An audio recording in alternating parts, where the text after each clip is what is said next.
औज़ुबिल्लाहिमिनश्शैतानिर्रजीम बिस्मिल्लाहिर्रहमानिर्रहीम। Students, chapter number 14 online classes में हम पढ़ रहे थे और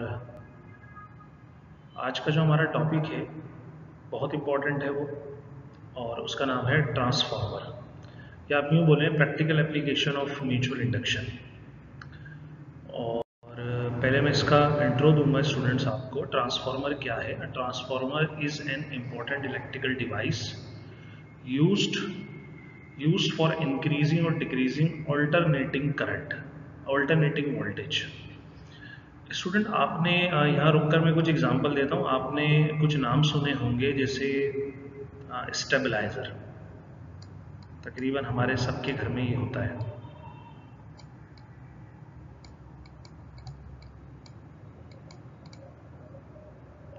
स्टूडेंट, बहुत ज़्यादा हम इसको यूज़ करते हैं किसके ऊपर? रेफ्रिजरेटर के साथ यूज़ करते हैं।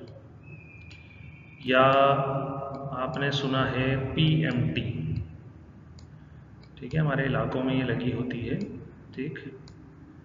इसका पूरा शॉर्ट फॉर्म है पोल माउंटेड ट्रांसफार्मर। इसी तरह मोबाइल चार्जर या कोई भी किसी भी किस्म का बैटरी चार्जर जो है उसको ले लें आप। अगर आप इनकी बात करेंगे स्टूडेंट्स, तो ये सब दरअसल क्या है, इनके अंदर जो वर्क कर रहा है वो ट्रांसफार्मर वर्क कर रहा है। स्टेबलाइजर क्या करता है अगर मैं पूछूं आपसे, तो आप कहेंगे सर ये कम वोल्टेज को ज़्यादा और ज़्यादा को क्या करता है? कम करता है। इसी तरह PMT भी स्टूडेंट यही काम करती है। PMT पर हाई वोल्ट आते हैं लाइन के, तकरीबन 11,000 वोल्ट, और इसको कन्वर्ट करता है 440 लाइन टू लाइन और 220 लाइन टू न्यूट्रल में, ठीक। इसी तरह मोबाइल चार्जर अगर आपने देखा हो, ये चार्जर जिसको इनपुट प्रोवाइड करता है वो बैटरी होती है। अब अगर मैं आपसे बोलूँ बैटरी कितने वोल्ट की है, प्लस माइनस टर्मिनल है इसके, तो स्टूडेंट बैटरी 12 वोल्ट होती है। लेकिन हमारे घर की लाइन में इसके दो तार लगे हुए होते हैं जहाँ पर कितने वोल्ट आते हैं? 220 वोल्ट आते हैं। तो चार्जर के अंदर जो सर्किट काम करता है वो मेन जो होता है वो ट्रांसफार्मर होता है, वो क्या करता है? इन वोल्टेजेस को कम कर देता है। स्टूडेंट, इसीलिए इसकी डेफिनेशन में कहा गया है कि इलेक्ट्रिकल डिवाइस है जो इंक्रीज डिक्रीज करती है क्या, ठीक है, ऑल्टरनेटिंग वोल्टेज को कर देती है। और कुछ इस तरह का ये नज़र आता है, ये शेल टाइप, ठीक है, ट्रांसफार्मर है। अगर आप इसको गौर से देखें स्टूडेंट, मैं आपको इसको क्लियर करके शो करता हूँ। जैसे अगर आप इसको गौर से देखेंगे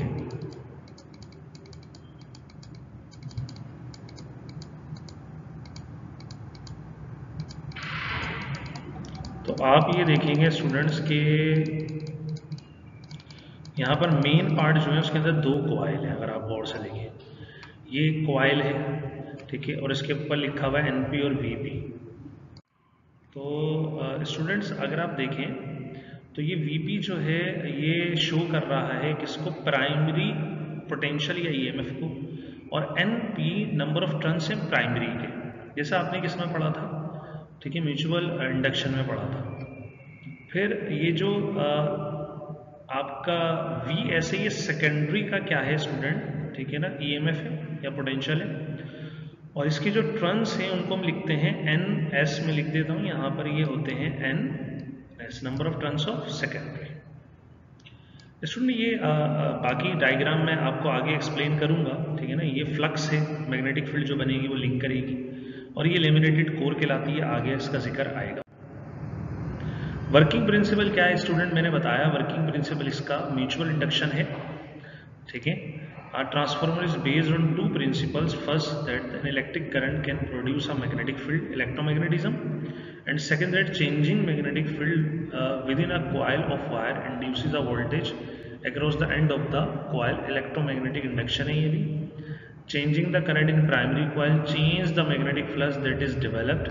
The changing magnetic flux induces a voltage in the secondary coil. Student वही सारी बात लिखी हुई है जो हमने म्यूचुअल इंडक्शन में पढ़ी थी, ठीक है। इसमें कोई नई बात बताने की ज़रूरत नहीं है। मतलब चेंजिंग करंट जो होता है प्राइमरी का, वो आकर उसकी वजह से जो फ्लक्स पैदा होता है वो चेंज हो जाता है सेकेंडरी में। तो सेकेंडरी में क्या इंड्यूस हो जाती है? एक EMF। स्टूडेंट अगर इसकी कंस्ट्रक्शन देखें तो कंस्ट्रक्शन में कहा जा रहा है transformer consist of an iron core. Student core मैंने कहा था कि जिसके ऊपर वाइंडिंग की जाती है, वायर को बॉन्ड किया जाता है उस पीस को हम बोलते हैं कोर। अब यहाँ आयरन कोर है upon which two coils bond, जैसे कि मैंने कहा अभी, जिसके ऊपर दो कॉइल लपेटी गई हैं। वन इज कॉल्ड प्राइमरी, ठीक है, जिसको हम इनपुट देंगे वो प्राइमरी होगा, and other is called secondary, जिससे आउटपुट लेंगे वो सेकेंडरी होगा। अब याद रखिएगा स्टूडेंट, यहाँ जिसको इनपुट देंगे वो प्राइमरी है और जिससे आउटपुट लेंगे वो क्या है, वो सेकेंडरी कॉइल है। अगर इसकी डायग्राम देखें जैसे हमने अभी इससे पहले देखी थी, ये वही डायग्राम है। अगर आप और करें स्टूडेंट, ये प्राइमरी कॉइल है, रेड वाली जो इस पर बॉन्ड की, यहाँ पर जो पोटेंशियल आएगा Vp प्राइमरी होगा, करंट फ्लो करेगा Ip प्राइमरी का करंट कहलाएगा, जो नंबर ऑफ टर्न्स होंगे Np प्राइमरी। ये जो ग्रे कलर का आपको मटेरियल दिख रहा है ये आयरन कोर है, यहाँ इन्होंने लिखा, ठीक है। और फिर ये सेकेंडरी कॉइल है, ठीक है, इसका करंट Is, लेकिन जब फ्लो करेगा जब लोड कनेक्ट होगा, और इसका वोल्टेज या पोटेंशियल Vs, ठीक, और इसके नंबर ऑफ टर्न्स क्या होंगे, Ns। इसी तरह ये मैग्नेटिक फ्लक्स है जो प्राइमरी का इमिट करेगी और कहाँ से फ्लो कर जाएगा, सेकेंडरी से। तो म्यूचुअल इंडक्शन के प्रिंसिपल के अकॉर्डिंग, ठीक है, इसके अंदर क्या प्रोड्यूस हो जाएगी स्टूडेंट्स, EMF प्रोड्यूस हो जाएगी। तो जो वोल्टेज प्राइमरी पर दिया जाएगा वो इनपुट, और जो सेकेंडरी पर लिया जाएगा वो आउटपुट, और दोनों तरह का हो सकता है स्टूडेंट। प्राइमरी पर ज़्यादा हो सकता है, सेकेंडरी से कम आएगा, तो ये एक टाइप का ट्रांसफार्मर होता है जिसको आप स्टेप डाउन बोलते हैं। और अगर प्राइमरी पर कम है और सेकेंडरी पर ज़्यादा आ जाए, ये फिर एक और टाइप का ट्रांसफार्मर होता है जिसको हम स्टेप अप बोलते हैं। ये टाइप्स हम आगे पढ़ेंगे स्टूडेंट, आगे बढ़ते हैं। और why do we use transformer, हम ट्रांसफार्मर क्यों यूज करते हैं, तो ऑब्वियस सी बात है स्टूडेंट, टू रिड्यूस वोल्टेज और increase it between primary and secondary sides. ये प्रैक्टिकल एक ट्रांसफार्मर की तस्वीर दिखाई है, ठीक है। इसके अंदर दो इनपुट वायर हैं और ये तीन जो हैं, एक कॉमन वायर कहलाता है, इस सेंटर टैप भी कहलाता है। ये अगर आपको एक से ज़्यादा वोल्टेज लेने हो तो आप इस तरह भी ये ट्रांसफार्मर बनाते हैं, सेकेंडरी वाइंडिंग एक से ज़्यादा भी होती है इसमें। अब step up transformer, step up transformer student वो होगा जिसमें इसके नाम से याद रखें, अगर ये अप है तो अप का मतलब ये होगा कि जो टर्न्स होंगे, एक टर्न्स होंगे प्राइमरी के Np, और एक टर्न्स होंगे स्टूडेंट किसके, सेकेंडरी के Ns। और यहां पर एक वोल्टेज होगा प्राइमरी का जो Vp होगा, एक वोल्टेज होगा सेकेंडरी का। तो स्टूडेंट स्टेप अप क्यों बोल रहे हैं, क्योंकि सेकेंडरी का जो पोटेंशियल होगा प्राइमरी से क्या होगा, ज्यादा होगा, ठीक। तो सेकेंडरी के जो टर्न्स होंगे वो भी क्या होंगे, प्राइमरी से ज़्यादा होंगे। मतलब इसमें इनपुट कम आता है, ये कम होगा, और जो आउटपुट होगा वो ज़्यादा हो जाएगा, ठीक है। तो पोटेंशियल जिस हिसाब से बढ़ता है उसी हिसाब से टर्न्स बढ़ते हैं। यही बात यहाँ कही गई है कि such type of transformer in which number of turns in secondary is greater than number of turns in primary and produces greater voltage at output than input voltage are called step up transformer. बोल रहे हैं कि output का voltage input से ज़्यादा है, उसके turns भी ज़्यादा होंगे, ठीक है, इसलिए इसको स्टेप अप बोलते हैं। कि स्टेप डाउन जो होता है वो इसका वाइस वर्सा होता है स्टूडेंट, कुछ इस तरह। स्टेप डाउन इसका उल्टा होगा, ठीक है। स्टेप डाउन में ज़्यादा से कम वोल्टेज होंगे तो सेकेंडरी के टर्न्स क्या होंगे, कम होंगे, और प्राइमरी के टर्न्स क्या हो जाएंगे, ज़्यादा। इसी तरह पोटेंशियल के साथ होगा। अब स्टूडेंट हम ट्रांसफार्मर यूज क्यों करते हैं, ठीक है। तो एक जो यहाँ पिक में दिखाया गया है तो उसके अंदर एक रीज़न ये दिखाई गई है, जैसे कि पावर प्लांट है, ठीक है, जहाँ पर इसको जनरेटिंग स्टेशन भी बोलते हैं। तो स्टूडेंट यहाँ पर जो गौर करें, जो यहाँ पर जनरेट हो रही है इलेक्ट्रिसिटी, उसके वोल्टेज कितने दिखाए, 12,000 वोल्ट, ठीक है। अब यहाँ पर हाई वोल्ट पैदा तो हो रहा है, लेकिन इसको ट्रांसफार्मर में, स्टेप अप ट्रांसफार्मर में डाल दिया जाता है, ठीक है। स्टेप अप ट्रांसफर क्या कर रहा है, इसको 24,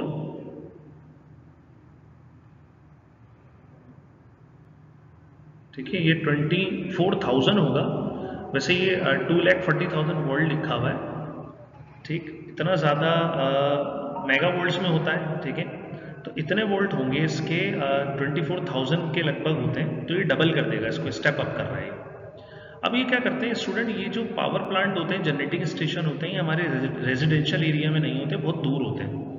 तो फिर हम इनको हाई ट्रांसमिशन लाइन से, जैसे अगर आप कोरंगी के जो स्टूडेंट हैं वो इसको जज कर सकते हैं, बाकी स्टूडेंट भी कहीं देखा हो आपने, जैसे कोरंगी 2.5 नंबर पुल पर आपने देखा होगा उसके क्रॉस में बड़े बड़े टावर लगे हुए, ये ट्रांसमिशन लाइन्स हैं स्टूडेंट। इस तरह की ट्रांसमिशन लाइन बिछाकर इनको वो जनरेटिंग स्टेशन से फिर रेजिडेंशियल एरिया में लाया जाता है। अब स्टूडेंट रेजिडेंशियल एरिया में इतना हाई वोल्ट तो ठीक है ना इस्तेमाल नहीं होता, अब ये हाई वोल्ट किया क्यों, ये सवाल भी हो सकता है। क्योंकि हाई वोल्ट करने से इनका जो लॉस होता है, ठीक है, पोटेंशियल ड्रॉप अगर होगा, ठीक है, लाइन के ट्रांसमिशन लाइन के बढ़ने से अगर वो हो भी गया तो पोटेंशियल इतना ज़्यादा कोई कम नहीं होगा, क्योंकि हमने उसको बहुत ज़्यादा बढ़ा दिया।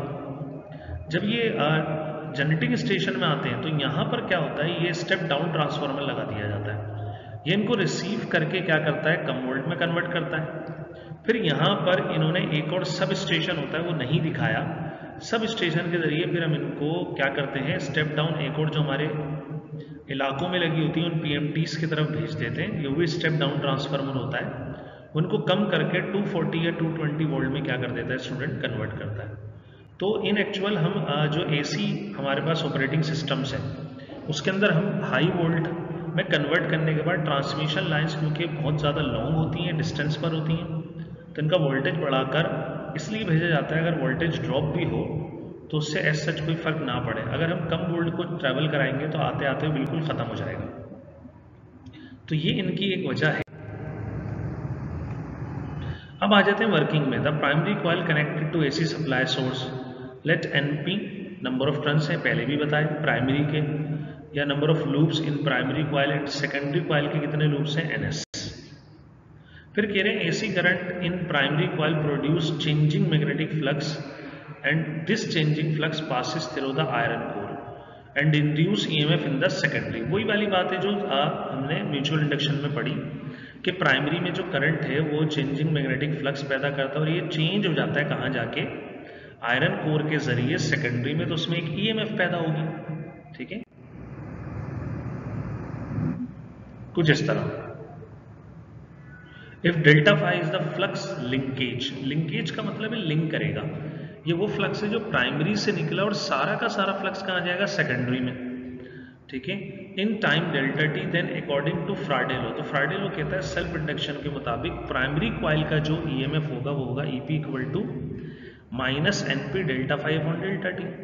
इसी तरह जो ये सेकेंडरी में इंड्यूस करवाएगा वो हो जाएगा स्टूडेंट, सिर्फ सिंबल चेंज करेंगे, P की जगह S, और delta phi upon delta t हमने सेम रखा, इसका मतलब सारा का सारा फ्लक्स कहाँ आ गया, वो आ गया आपके पास किसके अंदर, ठीक है, सेकेंडरी में।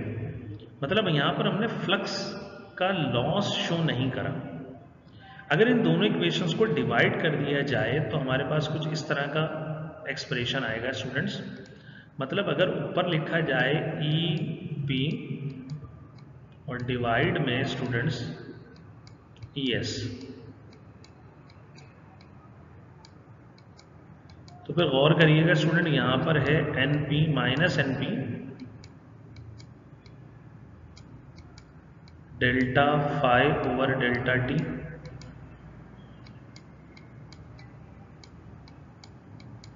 डिवाइड में minus NS delta phi over delta T. तो ये पूरा फैक्टर स्टूडेंट्स क्या हो गया, ये कैंसिल कर गया, और माइनस से माइनस भी क्या करेगा स्टूडेंट, कैंसिल। तो EP इक्वल आ गया, EP ओवर ES इक्वल आया NP ओवर NS के। आप इस एक्सप्रेशन को पोटेंशियल या वोल्टेज रेशो भी बोलते हैं क्योंकि रेशो आ रही है, और ट्रांस रेशो भी बोलते हैं ट्रांसफार्मर की, और ये इक्वेशन भी है ट्रांसफार्मर की जो स्टूडेंट न्यूमेरिकल में यूज होगी। आ जाते हैं एफिशिएंसी।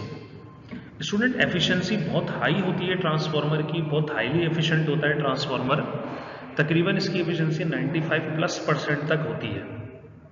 अब एफिशिएंसी हमने कार्नो इंजन में पढ़ी थी स्टूडेंट, ये output power to input power होती है, यही बात इन्होंने लिखी है यहाँ पर कि बहुत ज़्यादा एफिशिएंट होता है electrical instrument, its efficiency is about 95%।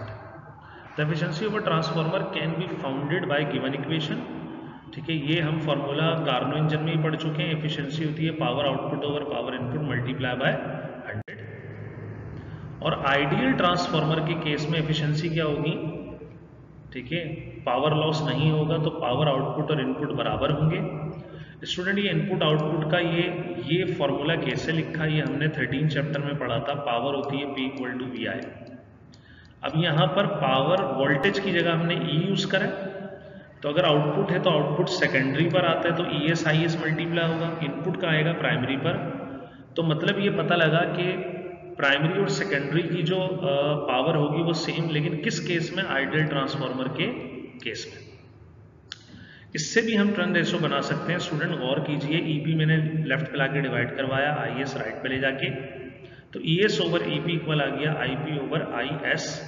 हाँ, अगर इसको कंपेयर करें हम टर्न्स रेशियो के फॉर्मूले से, तो वहां था ES/EP इक्वल टू NS/NP। अब स्टूडेंट अगर आप यहाँ गौर करें तो ये turn ratio, voltage ratio turn ratio से डायरेक्टली रिलेट करती है, सेकेंडरी के सामने सेकेंडरी, प्राइमरी के सामने प्राइमरी। लेकिन ये वोल्टेज रेशियो करंट से क्या करती है, इनवर्स रिलेट करती है। मतलब अगर सेकेंडरी का करंट बढ़ता है तो उसका वोल्टेज क्या होता है स्टूडेंट, कम। और अगर प्राइमरी का करंट बढ़ता है तो कम होता है, तो उसका वोल्टेज क्या होता है, बढ़ जाता है। ठीक, तो यहां पर जो करंट और पोटेंशियल है वो इनवर्सली रिलेट करते हैं in case of transformer. Use पर आ जाते हैं स्टूडेंट, बहुत सारे यूज मैंने बताया आपको। Transformer is an important electrical device, some of its uses are given below. जैसे step up transformer are used to supply electricity to the remote area, जो अभी पावर स्टेशन पे हमने बात की। As secondary voltage is very high, so secondary current is very low and power loss is minimum during transmission of electricity. Step down transformer is used in power supplies of different home appliances like computer, TV, ठीक है, call, bell, radio, etc. Step down transformer AC voltage of 220 volt to their requirement. Power losses। अब student transformer क्योंकि efficiency 100% तो नहीं है, तो इसके अंदर लॉसेस भी होते हैं। और ट्रांसफार्मर के जो लॉसेस हैं वो कोर लॉसेस हैं और कॉपर लॉसेस हैं। कोर लॉसेस में दो तरह के आते हैं, कोर आप समझ गए होंगे, ठीक है स्टूडेंट। कोर के अंदर एडी करंट लॉस आता है और हिस्टैरिसीस लॉस आते हैं।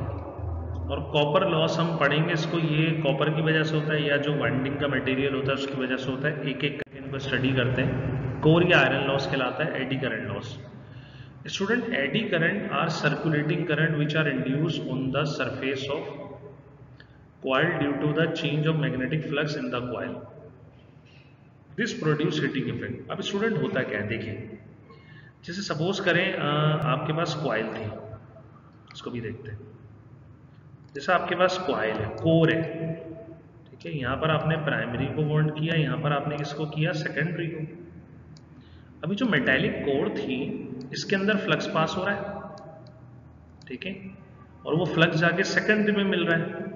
तो ये प्राइमरी का फ्लक्स जब सेकेंडरी में जाते हुए चेंज होता है, तो स्टूडेंट ये भी तो आयरन की बनी हुई है, आयरन एक मैग्नेटिक मटेरियल है, तो फिर इसके अंदर भी एक करंट पैदा हो जाता है। वो सर्कुलेटिंग करंट क्या कहलाता है, एडी करंट कहलाता है। क्योंकि हमने फ्राइडे लॉ में पढ़ा कि अगर मैग्नेटिक फ्लक्स किसी भी मटेरियल में चेंज हो जाए, ठीक है, कंडक्टर में, तो उसके अंदर क्या पैदा हो जाता है, ठीक है, फ्लक्स चेंज होने से EMF पैदा होता है।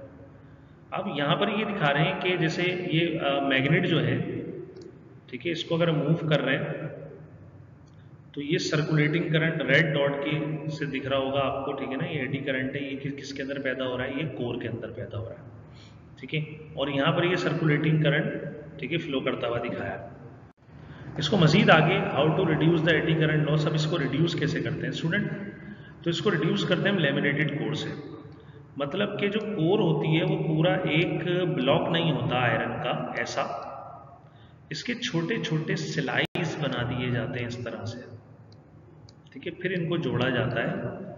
इसकी वजह से क्या होता है, मतलब ऐसे जैसे ये सॉलिड कोर थी, ये पूरा एक पीस हो सकता था, ये थिक लेमिनेशन है मोटी, लेकिन ऐसी बारीक बारीक लेमिनेशन मतलब पीसीस बना, जैसे ब्रेड होती है, ब्रेड की स्लाइस होती है, तो फिर ये एडी एरिया बढ़ जाता है, सरफेस एरिया बढ़ता है।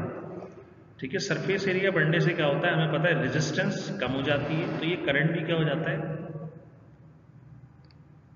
ठीक है, कम हो जाता है। तो ये लेमिनेटेड कोर इसीलिए लगाई जाती है, अगर आप ट्रांसफार्मर कभी ओपन करें तो उसके अंदर पूरा आयरन का पीस नहीं होता, बल्कि छोटे छोटे छोटे छोटे, ठीक है, पीस होते हैं, स्ट्रिप्स होती हैं, उनको, ठीक है ना, कंबाइन किया जाता है ताकि ये एडी करंट का जो लॉस है ये क्या हो जाए, कम हो जाए और आपका ट्रांसफार्मर हीटअप ना हो। कुछ इस तरह ये करंट की डायग्राम दिखाई है, ठीक है ना, मैग्नेटिक फील्ड के साथ। ये जो रेड वाली है ये बी एक्साइटेशन है जो हम प्रोवाइड कर रहे हैं, और ये जो ग्रीन वाला यहाँ पर सर्कुलेट कर रहा है करंट, ये क्या है, ठीक है, ये एडी करंट है, और इसकी वजह से जो मैग्नेटिक फील्ड बनेगी वो ये ब्लू वाली बनेगी। दूसरा आ जाए कोर या आयरन लॉसेस के ऊपर स्टूडेंट, हिस्टेरेसिस लॉस, ठीक है, because of each time direction of magnetization is reverse, some energy is wasted in overcoming internal friction known as hysteresis loss. अब स्टूडेंट हिस्टेरेसिस लॉस क्या होते हैं कि जब हम मैग्नेटाइज करते हैं, ठीक है, किसी भी कोर को, तो उसमें जो डोमेन होते हैं, आप एटम समझ लें, इनको डोमेन बोलते हैं, उनकी डायरेक्शन क्या होती है, चेंज होती है, ठीक है, मतलब कि अगर उन डोमेन की डायरेक्शन ये थी तो मैग्नेटाइज होने से सबकी डायरेक्शन सेम हो जाएगी, पहले रैंडम थी, तो उनकी डायरेक्शन चेंज होने से क्या होता है, एक लॉस पैदा होता है, क्योंकि उसमें कुछ एनर्जी ज़ाया हो जाती है, लॉस यही है हमारी एनर्जी का ज़ाया होना, तो वो कहलाते हैं हिस्टेरेसिस लॉस। अब इसको रिड्यूस कैसे किया जाता है स्टूडेंट, एक खास किस्म की एलॉय जिसको हम बोलते हैं सॉफ्ट आयरन, ठीक है, और सॉफ्ट आयरन या खास किस्म की अलॉय, ठीक है, यूज करके हम क्या करते हैं, इसको रिड्यूस कर देते हैं। एक और होता है स्टूडेंट वो फ्लक्स लीकेज, जैसे मैंने आपको पीछे बताया था कि सारा प्राइमरी फ्लक्स सेकेंडरी में आ गया, ऐसा हकीकत में होता नहीं है। गौर करें तो ये प्राइमरी का जो फ्लक्स है, ठीक है, ये सारा का सारा सेकेंडरी में नहीं आता, बल्कि ये स्पेस में भी जाता है, यहाँ से भी स्पेस में गया, तो ये फ्लक्स कहलाता है लीक, जैसे पानी कहीं से लीक हो जाए, वरना होना ही चाहिए था प्राइमरी का सारा फ्लक्स का आना चाहिए था सेकेंडरी में, तो ये फ्लक्स नहीं आता, तो इसको भी हम, ठीक है, लॉस में तस्वुर करते हैं, कॉपर लॉस। अब जो वाइंडिंग होती है student, some energy is dissipated as heat in the primary secondary coil due to their resistance. जो वाइंडिंग होती है स्टूडेंट वो किसी वायर की होती है, जैसे कॉपर सिल्वर कुछ भी हो सकता है, तो जब ये कॉपर सिल्वर वायर की वाइंडिंग की जाती है तो स्टूडेंट इनकी अपनी इंटरनल रेजिस्टेंस भी होती है, जो हमने पढ़ी थी रेजिस्टिविटी के नाम से, तो इसको हम खत्म नहीं कर सकते, अगर ये रेजिस्टेंस ज़्यादा होगी तो हीट पैदा होगी, और हीट पैदा होने से, ठीक है, लॉस बढ़ेगा, एफिशिएंसी कम होगी, वो कहलाता है copper losses. The losses are called copper losses, it is reduced by using thick good quality copper wire, जैसे कहा कि मोटे और अच्छी क्वालिटी के कॉपर वायर इस्तेमाल करके हम, मतलब प्योर कॉपर के बने वायर यूज करके हम इसको क्या कर सकते हैं, खत्म कर सकते हैं। स्टूडेंट इसका एक न्यूमेरिकल भी है और बहुत डिटेल में है, न्यूमेरिकल पढ़ते हैं, न्यूमेरिकल नंबर 15 है, a step down transformer at the end of transmission line, जो हमने देखी थी वही बात कर रहे हैं, ट्रांसमिशन लाइन के एंड पे स्टेप डाउन होता है और ट्रांसमिशन लाइन के शुरू में स्टेप अप होता है। बोल रहे रिड्यूस कर रहा है voltage from 2400 volt to 1200 volt, मतलब कि 2400 वोल्ट से 1200 वोल्ट पर वो क्या कर रहा है, कम। तो प्राइमरी पर आएगा स्टूडेंट इसके 2400, सेकेंडरी पर आएगा 1200, ठीक है। द पावर आउटपुट, ये PSD सेकेंडरी पर आउटपुट होती है 9 kilowatt, and overall efficiency of transformer is 95%। The primary winding has 400 turns, ये दे दिया स्टूडेंट आपको क्या, NS, ये NP है सॉरी, और ये आपके पास PS है, और ये प्राइमरी पर आएगा, अगर हमने V बोला था तो VP, ठीक है, और ये 1200 वोल्ट आएंगे सेकेंडरी पे VS, और ये एफिशिएंसी है इसकी, E कह दें इसको। फिर बोले द प्राइमरी वाइंडिंग हैज, ठीक है, हाउ मेनी टर्न्स है सेकेंडरी, अब पूछा सेकेंडरी के टर्न्स कितने हैं, तो NS पूछा, what is the power input, P पूछ लिया। What is the current in each coil, मतलब IP और IS पूछ लिया।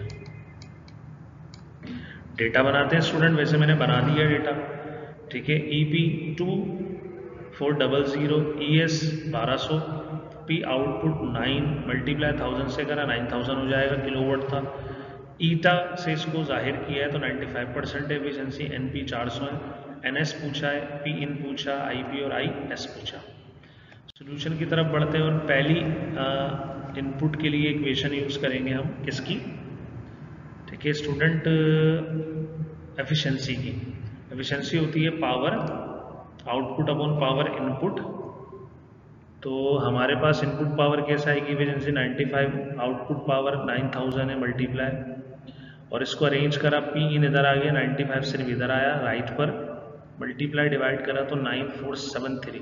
स्टूडेंट यहीं पर नोट कर लें, आउटपुट की पावर कितनी थी 9000, इनपुट की ज़्यादा है, इसका मतलब लॉस हुआ है, ठीक है, 473 वॉट ज़्यादा है। अब आ जाए सेकेंडरी टर्न्स की तरफ स्टूडेंट। हमें फार्मूला पता है ES अपॉन EP इक्वल होता है NS अपॉन NP। तो ये दोनों हमें रेशो दी गई हैं, 1200 एंड 2400। NS कैलकुलेट करना है, EP 400 है।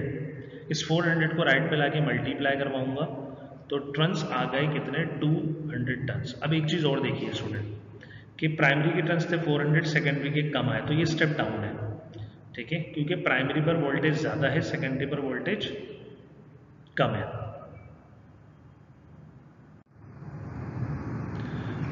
आगे बढ़ते हैं student. For current in primary तो हम पावर का फॉर्मूला यूज करेंगे। हमने पावर का फॉर्मूला ऐसे पढ़ा था, P is equals to VI, V की जगह E यूज किया जा रहा है। अगर प्राइमरी की होगी तो P लगा देंगे, और प्राइमरी का इनपुट है तो इनपुट इन्होंने लगाया है, यहाँ पे कोई मसला नहीं है। तो P इनपुट हमें पता है 9473, और पोटेंशियल भी पता है प्राइमरी का 2400, लेफ्ट पे लाके डिवाइड करते हैं तो करंट इनपुट कितना आ गया, ठीक है, आपके पास आ जाएगा 3.94 एम्पियर। इसी तरह स्टूडेंट सेकेंडरी का भी यही फॉर्मूला होगा, और इसमें वैल्यू पुट करेंगे तो हमारे पास आंसर आ जाएगा स्टूडेंट कितना, 7.5 एम्पियर के बराबर। तो स्टूडेंट ये इसका न्यूमेरिकल था, ठीक है। हमने ट्रांसफार्मर आज के लेक्चर में क्या करा, ख़त्म करा। आप इसको दोबारा से, ठीक है, देखें, स्टडी करेंगे, important examination point of view के हिसाब से भी। जब तक के लिए अपना ख्याल रखिएगा, दुआ में याद रखिएगा। अस्सलाम वालेकुम।